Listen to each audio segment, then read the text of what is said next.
বরবাদ ছবির প্রথম গানের টিজার কিন্তু চলে আসলো, আর গানটির নাম কিন্তু দিদা। হ্যালো বন্ধুরা, সবাই কেমন আছেন? নিশ্চয়ই ভালো আছেন। আমি আরাফাত, আর আপনারা দেখছেন এসে বং রিয়াকশন।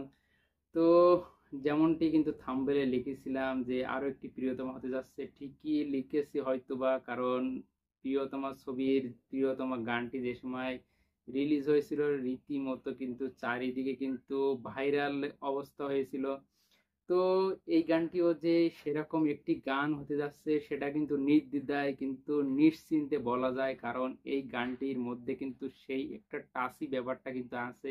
এবং গানটিতে কি বলবো, সাকিব খান কিন্তু এত সুন্দর লাগতেছে, অসাধারণ লাগতেছে। এবং শুধু সাকিব খানকে বললে ভুল হবে, এখানে কিন্তু নায়িকাকেও কিন্তু ইদিকা পালকেও সুন্দর লেগেছে। তবে নায়িকাকে ছাড়িয়ে গিয়েছে কিন্তু সাকিব খানকে।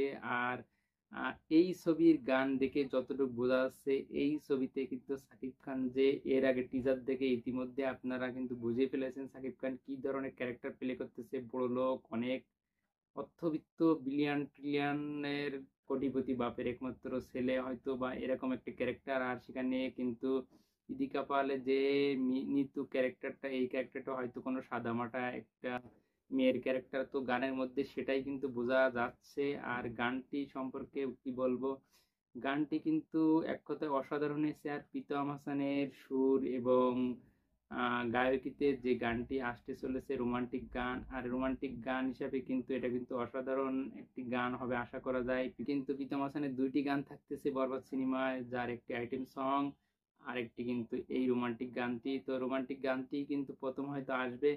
তো গানটি কিন্তু এক কথা অসাধারণ হয়েছে। পুরো গানটি যখন আসবে তখন কিন্তু এটা নিয়ে কিন্তু রীতিমতো চারিদিকে শোরগোল পড়ে যাবেই মনে হচ্ছে।